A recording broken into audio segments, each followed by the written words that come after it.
Live from the Export Beer Garden studio, this is the Agenda podcast for the 1st of May. The Agenda Podcast, the home of sporting nonsense and claptrap. Brought to you by Export Ultra. Hey, Lane. Yeah. Did you know that the Agenda podcast is now brought to you by Export Ultra, the beer for year?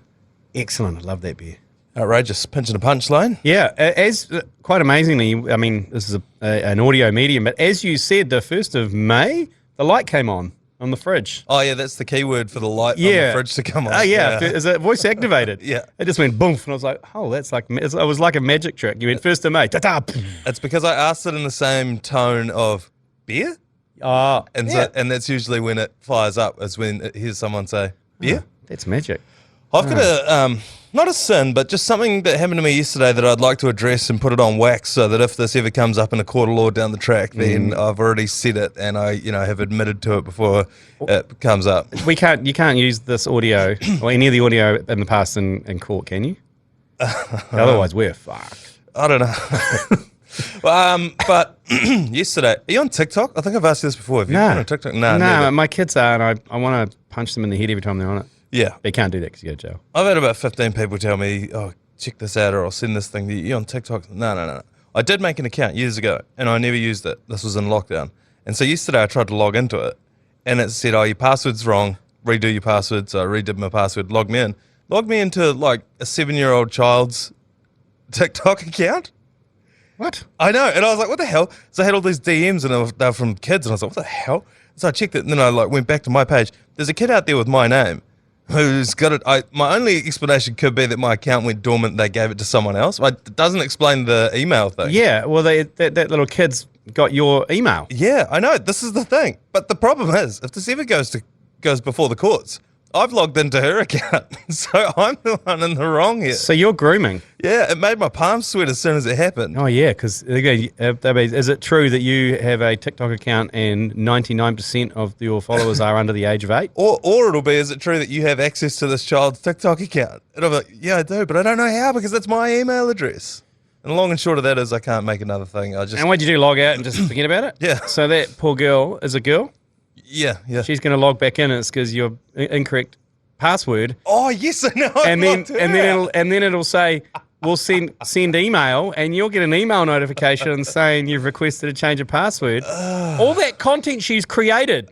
You know what? That's her life's work. All 15 followers that she had, all undone.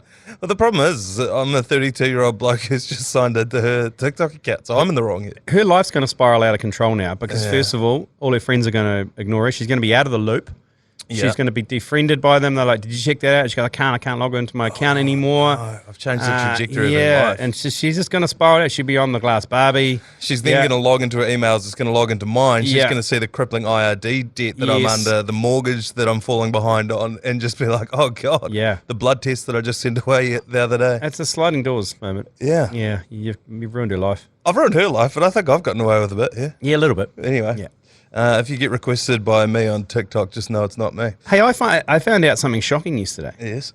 Did you know that Corona, the beer, where you rather be or whatever, you know it's made in China? Is it? Yeah. They've moved operations to China. There's another Corona made in China, isn't there? Oh, that's the other one. Oh. Yeah. But quite ironic, isn't it? That the coronavirus started there and they were like, you know what? Is it any coincidence? I don't know. But yeah, it's moved out of Mexico, so no longer has it got that Mexican vibe. All right. She's all made in China. China. From where you'd rather be. They're taking up. See, this is why I only drink Export Ultras. Oh, 100%. Yeah. Because they made, I don't know where. Oh, no, out in South Auckland. Yeah. Yeah. Yeah. DB was made in Timaru at one point, and I think part of it still is.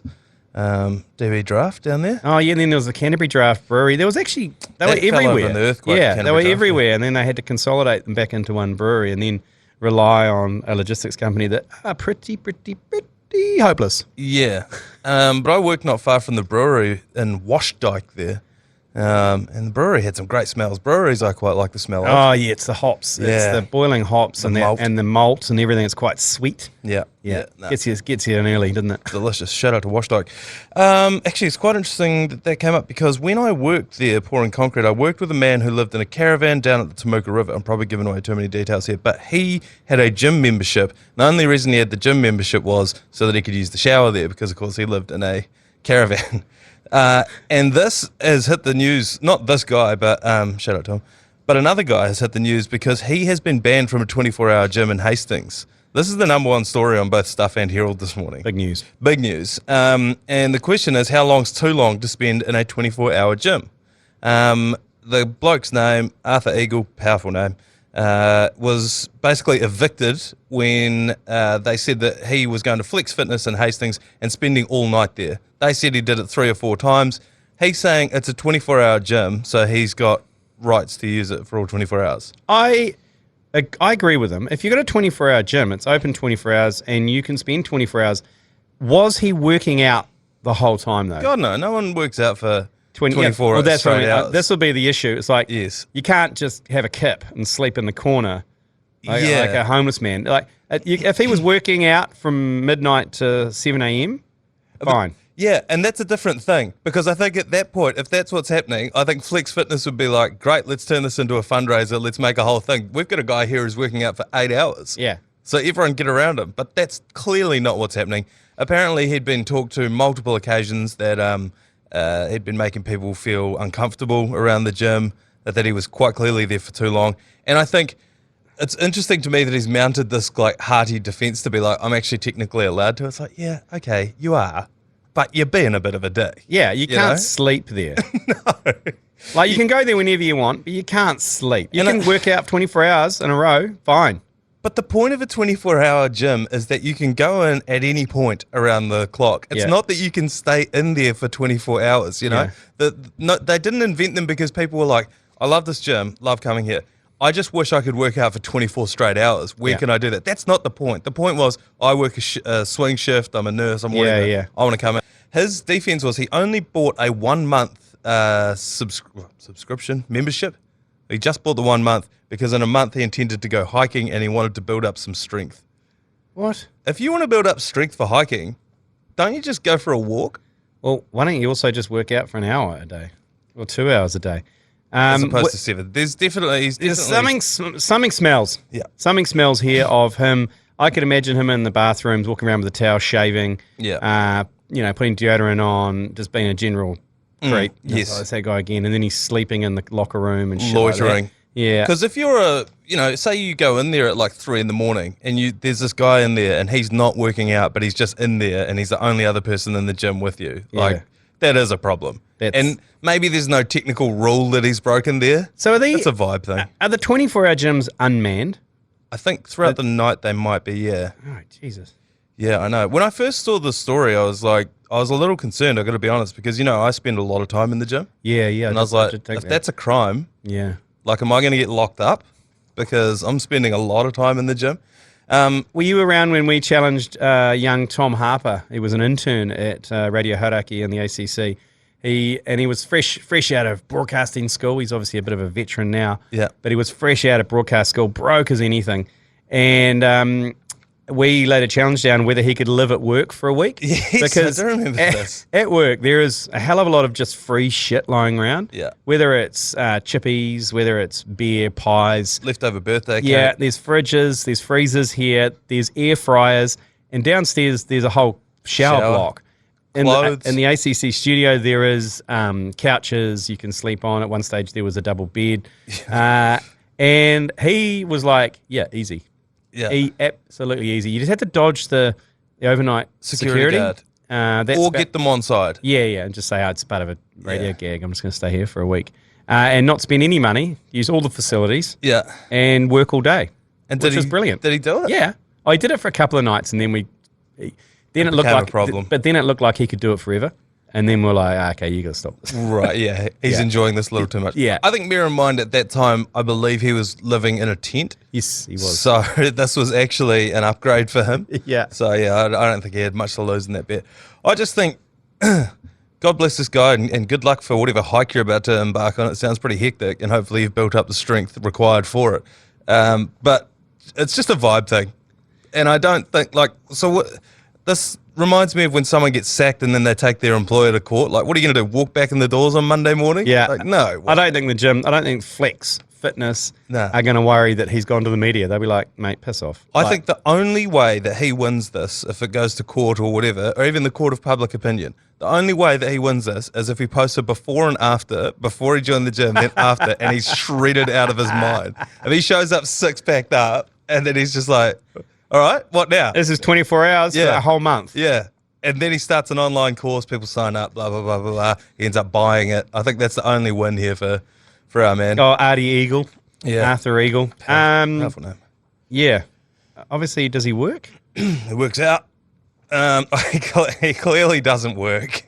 I don't know about clearly, but what are you doing for 7 hours overnight, you know? It's quite pesty. Does he sleep? It's quite pesty as well. Like, if you're there, is he there for the full 24 hours, like daylight hours? Is he there? Can you not just go for a walk down through Hastings and maybe out to Havelock and then come back? Like, is he there the whole time? There was an instance that they said where he showed up just before midnight and he left at 7 in the morning and returned within the hour.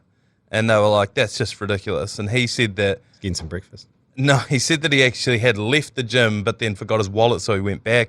There were instances of him walking through without swiping his card. Like, he'd be at the door fossicking around his bag until someone else came and swiped, and then he'd walk in behind them. You've done a deep dive on Artie. I read the whole article. I thought this was... Because, again, I was freaked out. Like, is spending too much time in the gym? Then sue me, you know? But I'm not... I'm actually in there just getting about some pretty serious work. I heard you just hang out in the sauna. I didn't even know there was a sauna in there until quite recently. Don't act all shy. You'll discover yourself in that Les Mills sauna, let me tell you. I think that sauna is just a wooden room, and there's actually no steam thing in there. It's just the steam of 6 horny dudes sitting in there. Do not take a black light to that sauna. It will light up like a Christmas tree. It'll look like than a painter's radio. It'll look more than a Jackson Pollock. That thing is... Like a drop cloth. Yeah. I shan't be going in there. Anyway, release the pictures, Artie. Show us how shredded you got over that time period, and maybe you could swing us back around to your side. Time for a quick break. We'll be right back. Whitewash Investigations, Lane, have made the headlines again. Wow. Oh, God, I love it. Well, they have and they haven't really, have they? They haven't. We've seen through the matrix. Reading between the lines, we know what's going on. The Kent debacle, the Paul Kent debacle, deepens. The 35-year-old man that has been charged with the charge is affray. It's a very Australian one. It's just like disorder, isn't it? Yeah, basically.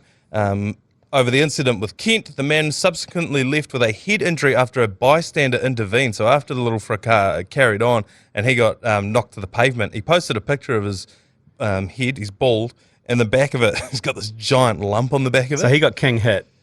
Either that or he got thrown to the floor. On Tuesday, though, it has emerged that Kent... So that came out, and everyone knew that. Yeah.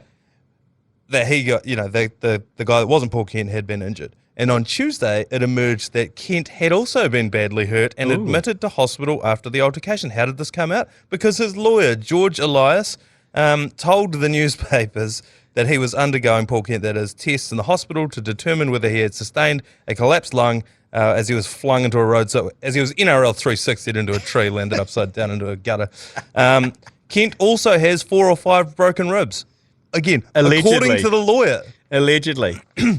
I think that, reading between the lines, this is Whitewash Investigations coming out because the guy that was in the fight with Paul Kent, he got hurt. Yeah. And so then the lawyer's like, oh, no, but Paul Kent's hurt too. So how hurt is he?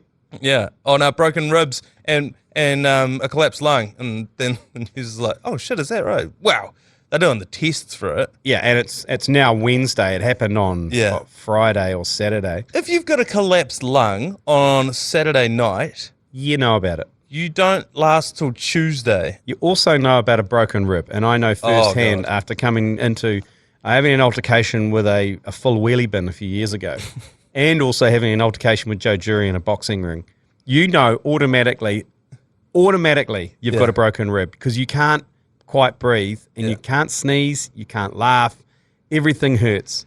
So it doesn't take 4 days to diagnose a broken rib. Certainly 4 or 5 broken ribs. And 4 or 5 broken ribs, you're in bed. Yeah. You cannot move. And I, like Arthur Eagle and his 24-hour wank fest at the Hawke's Bay gym, this doesn't pass the sniff test. Doesn't pass the sniff test. It reeks of Whitewash Investigations. So Murphy is the name of the lawyer for the other guy that's not Paul Kent. He said that his client does not drink, which is a powerful opening statement. Because I think everyone just assumes both parties pissed. Yeah. He's saying not so. He said that the guy was out for dinner with his wife and another couple. He was on the step waiting with the other couple, waiting for his wife to come down the stairs. And then basically there was a bit of accusations that he said this, the other guy said something else. The lawyer's saying that dude had no idea who the fuck Paul Kent is. So, oh, right. Yeah. And that's then interesting. Paul Kent's got a skinful. And then, but the thing is, the long and short of it is, everyone's seen the video. The other guy's backing up. Yeah. And Paul Kent's like ready for it and chasing him across the street. And for his efforts, he gets tossed into a tree and lands upside down in a comical image that the meme factories online have been going absolutely apeshit for. This lawyer that's defending the bald guy has a long history of acting for rugby league players in criminal and football matters. From the late immortal Johnny Raper, probably wouldn't put that one top of the CV. Nah. Valet Johnny Raper. To Hazem Al Masri and members of the Burgess family. So how did this lawyer obviously sniffed this out, didn't he? He sounds like a bit of a one of those car crash chases. Yes. So he would have heard it happen. He would have seen that Paul it Kent was. did what? Yeah. Okay. Hey, look, I'm such and such. I Yeah. represented these people here. I'm keen to represent you and get a bit of publicity. Yep. So this is one of the great scandals. He's been replaced by James Graham on NRL 360, and it's changed the complexion of that show because it used to just be 3 journos, and Braithen Astor would sit there and sort of say nothing, but he did play. And then the journos would go around and be like, the game's gone soft, blah, blah, blah. They're going to be worried about this. And then you get one of the all-time hard men sitting on the thing, and he's like, oh, it's gone soft, is it? Basically, everyone has to shut up now because there's a guy who went, did it. You should get Gordon Tallis on there. Has he ever gone on there? Yeah, so he was the last time Paul Kent got taken off for alleged domestic assault, which was then didn't happen. I think he was... He's acquitted for the choking without consent. Yep. Gordon Tallis was on then. Oh, okay. Because you wouldn't argue with him. It's gone soft, hasn't it, mate? Yeah. Well, not you. You're not soft, but I'm saying now it's soft. Yeah. James Graham's probably just a little bit more articulate. Plus, I feel like Gordon Tallis has got a million things going on. But yes. And massive head. Giant head. Oh, huge head. A massive problem for the lighting department. Yeah. There's so much makeup has to get put onto that dome to stop the shiny as well. Yeah, it's just about a sack of... He just puts Grand's remedy. He just puts his head into the powder and goes and just pulls it out again. Yep, Gordy's ready. Yep. All right, rolling. No touch-ups. We're going to keep tabs on that, and we'll keep any information coming through. Love it. I love it. I love the NRL. Never lets you down, whether it's the players or the media. They never let you down. Yeah. Year in, year out. God bless them. To football. Apparently, we don't talk about it enough, so here you go. The Central Coast Marin-wahs play tonight. Is that your attempt at a curse? Yep. They need to lose so that the Knicks can win the minor premiership. The minor premiership equivalent. They had their night of nights last night. The Phoenix as well. They I see that. Costa Barbarouses won Player of the Year. Big fan of Costa Barbarouses. Great name. Great, powerful name. Great name. Very European-looking gentleman. Yep. Very Kiwi accent, and I mean that in a way like Dan Hooker sounds like almost like he's taking a parody of a Kiwi accent. Costa Barbarouses is a little bit like that.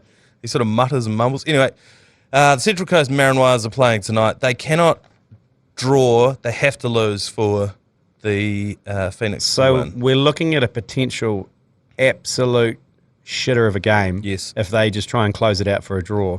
If it's all tied up with like half an hour left to go. They're just going to shut up shop, aren't they? Yeah, turn it off and go to bed because they will be playing for a draw. Yeah.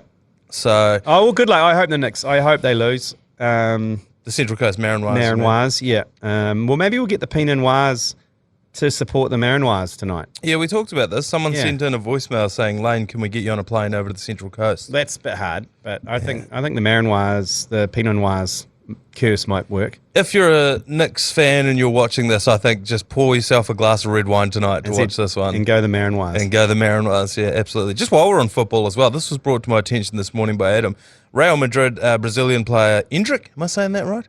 Endrick? I love Brazilian footballers' names. Endrick. Like, they've got one name, and they try and make it as cool as fuck. Fred, Ronaldo, Ronaldinho, Endrick. I think that the way they do their names is different because some of them, I think in Brazil, they actually have like long as packed up names, but I think when they go overseas, they're just like, this is too much. Yeah, and they I'm just picking one. Yeah, and they just make it so much cooler than anywhere else. They are cool. Anyway. Yeah, South Americans in general. He has a contract with his missus. Yep. And it is quite extensive. First, it states, in order for a couple to be in a committed relationship, they need to make an effort to have an emotional bond based on mutual regard, understanding, and love. They've written this down, by the way, and both signed it. The second part deals with forbidden activities, such as substance abuse or sudden behavioural changes that the couple must avoid. How do you rule on the subtle... The sudden behavioural changes? Well, I mean, there's going to be issues there, cyclical issues there. Like what happens if... So this is like, you stacked the dishwasher wrong, now she's going off at you. Yeah. I mean, sorry, that's a breach of the contract. You can't go off at me about it. So what's the consequences? Well, we'll get to that shortly.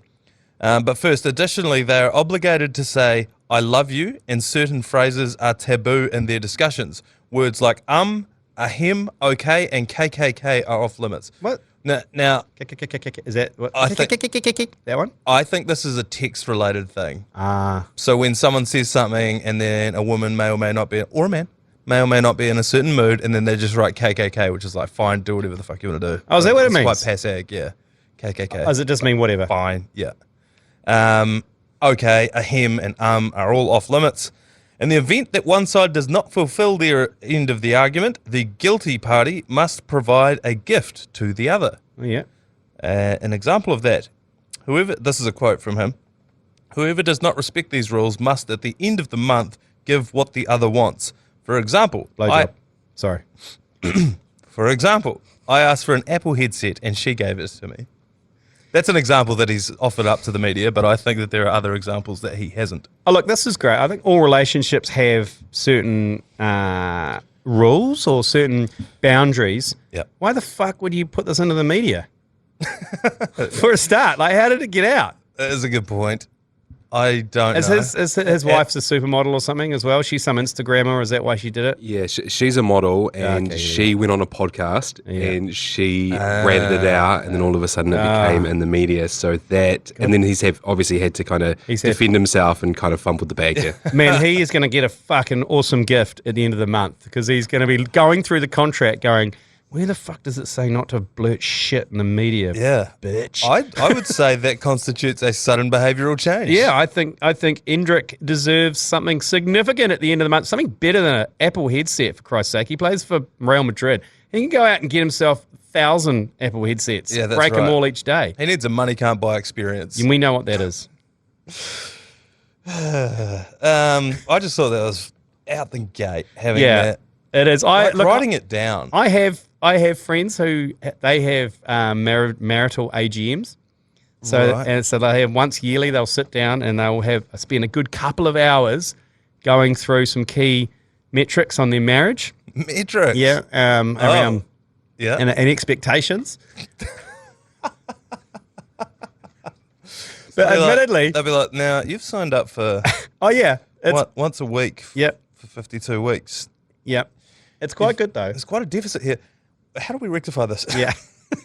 It's quite good though, because he goes, look, I wasn't happy with the amount of boys' weekends I had last year. Right. I'd like to increase that to 6, or amalgamate it into 2 4-week periods where I can do it, and then they negotiate back from that. So, well, if you're going to do that, then we need to do this, this, and this. And I go, I'm fine with that, and then reassess it in the next AGM.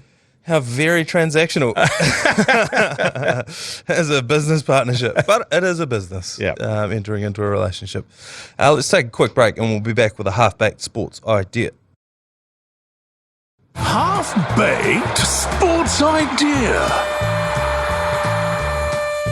Wednesday, so we need to dust off another half-baked sports idea. This one has come from the mainstream media at the moment. One of the biggest stories going around at the moment is that the coalition is losing support in the polls, which I've always thought was bizarre. Like, we just had an election. We don't have another one for ages. So yeah, and what are you supposed to do with that? It's like radio surveys. It's like, who cares? Yeah. So I know what I think. Yeah. What do I care what everyone else? What do I care what 100 people think, and then you extrapolate that out for what 4.5 million people think? That's right. And then it's like, well, who are the 100 people? Because I've never been surveyed. Nah. No one's ever been surveyed. That's because they survey landlines. So 100 people with landlines are getting pretty upset. So that's basically my parents. And the West Coast. Yeah. So that's about as much as you're getting there. But anyway, the difference between that and sports is that every 3 years we can vote the government out if we don't like them. That's the only difference. You know, when everyone's saying, oh, we're unhappy with how the Warriors, how the All Blacks are being run, whatever, we don't have any power to change anything. You can put a lot of pressure on, and then eventually they might sack them, but it's not a shoe, you know, it's not a guaranteed thing. So my idea is have an election for the All Blacks coach. Every World Cup cycle. Have each coach who wants to get the job announce their cabinet, which is their assistant coaches and their setup. To register to vote, you must be able to provide evidence that you've watched a certain amount of games. I don't know how many games that is, but you need to provide tickets or Sky receipts. And I don't mean that you paid the bill. I mean that you watched the games. Yeah. And you need to have seen X amount of games. Maybe it's like 6. Is that too few? 10? What, tests? No. Just games. I think Super Rugby and NPC count as well, because you're asking for... I think a minimum of 50% of the season you need to have watched or engaged in, whether that's live or on TV. Yeah, and one angry social media post or comment. Yeah, you need to have, you need to have chucked a hot take in at least on one social platform. I'll accept messages into family group chats. Yep. I'll accept a screenshot of like your fantasy tipping or bet slips as well. And a screenshot from a private WhatsApp group. Yep. That as well. Yep.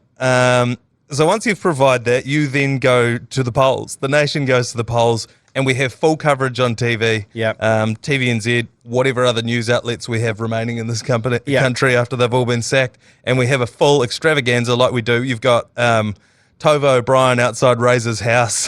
Yep. with the cameras. Yep, he's making scones and bringing them out to the media. It has a little break dance if he wins, you know, and we have just this full election cycle, and that would happen the year after the Rugby World Cup. Right. Okay. So it's electing the next Rugby World Cup coach, and they get the full trust of the nation that they get that Rugby World Cup cycle. Yeah, right. So there'd be a campaign period from the end of last Rugby World Cup to the start of Super Rugby to the start of the All Blacks window this year. So, I mean, it's like 6 months. But it's pretty easy. So if Razor wins the World Cup, he doesn't even need to campaign, does he? No. Is that an automatic vote in? Do we have elections? We still have elections. Just to show. It's going to be a landslide, though. Absolutely. You're not going to vote him out unless it's John Mitchell. But the problem that we have in this country, I feel like so often we vote politicians out just because we're kind of sick of them or like bored. We're like, had enough of Helen Clark. Helen Clark, John Key. He thinks going all right, but I don't know. It could be better probably. And then they vote them out. It's a bit like your kind of sex life a little bit. You got to mix it up. You know, after a while, you're like, should do something else? Yeah, kind of the same, and then you always go back to it. How much taxing the farmers commit before it gets boring? Yeah, look, I like it.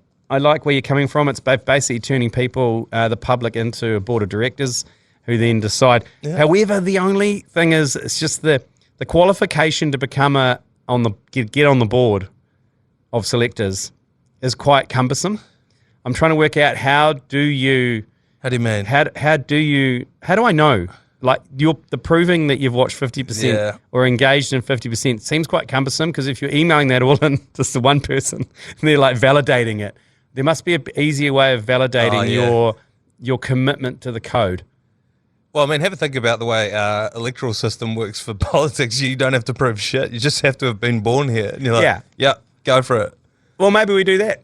Oh, you're just born here and everyone gets a vote. Well, why don't we just align the general election with the election of the All Black coach, and instead of voting on euthanasia and some other shit on the voting paper, it has your local MP, your party vote, All Black coach. So we just like. So it's a three vote system. Yeah, it's a 3-vote system. It's always the same time of year because it always happens around October anyway. Yeah. Which is kind of the end of the All Black, but it's kind of look. I'm happy to move the elections around the All Blacks 100%. and World Cup results because no one really gives a shit when it is. Politicians like to think they know. No one's going to argue with you. No, and then at the bottom, all the candidates, and so at the same time, I want to see billboards with all the coozers on it, the local MPs and everything, and then I want to see Razor. I want to see, I want Jamie Joseph. I want Tony Brown. Yeah. And that all his little cabinet can be, I want the whole lot. Just give it to me. If I'm going to vote once, give it to me all at once. Do we then, though, if we combine it with the political election, run into a problem where they're going to have to align themselves with a certain party? So you're going to have the Labour candidate versus the National candidate versus the ACT candidate? Well, I think there should be an option to make them Prime Minister as well. I think Ian Foster would have been the National candidate and Razor might have been the Labour candidate. Yeah. Oh, no, I think Razor would he be sniffing around the Green Party maybe? Yeah, maybe, yeah. Yeah, I don't know. I mean, he skateboards down to Sumner Beach where he surfs. Steve Hansen gives off New Zealand First vibes to me. Steve Hansen, I believe, is a big National fan. Oh, okay. Yes. Right. Allegedly, I've heard of coaches driving entire buses full of players to polling stations and telling them how to vote and who to vote for. Allegedly. Allegedly. Look, I think if we can simplify it, amalgamate it, I think it's definitely a go. I think it would sex up the general election if we had Razor on the road. Yep. With the Razor bus, the Razor room. It would just provide something else. Yeah, and then, when they go out on the campaign trail and they give out like a flyer or a little brooch thing. Yeah. Razor could hand out blades. Yeah. Get your razor blades. Get your razor blades. It's good. Now, American-style politics. Yeah, with it, I want mass rallies. Yep. I want a rally. I want Razor. A Trump rally. I want Razor calling Jamie Joseph. Lock him up. Yeah. Lock him up. Lock him up. Just Trump style. Yeah. Some candidate comes out of the absolute left field and it's like, Razor or Fozzie? And he's like, they're both gay. They're both gay. Okay. Just some absolute Trump style politics. That'd be good. Who would that be? No, it would be. I was going to say it would be Clayton McMillan, but he would never say that. But he would be a terrifying candidate. Imagine him at a rally. Vote me, I'll fucking waste you. I think that'd be great. It would also fix the problem of like there are no politicians anymore that you would follow into battle. No. But now if I get to vote for a coach, there are a lot of rugby coaches that I would follow into battle. Yeah, and they would give some, because they used to give him some pretty intense impassioned speeches. Pre-match and halftime speeches. So they know how to do that and how to rack people up. You're right. I'd be in the going, fuck yeah! Captain, no captain! I think I've accidentally stumbled onto a winner with this half-baked sports today. I might have left it in the oven too long. It's come out fully baked. But I think elections for the All Blacks coaches, we're onto a winner.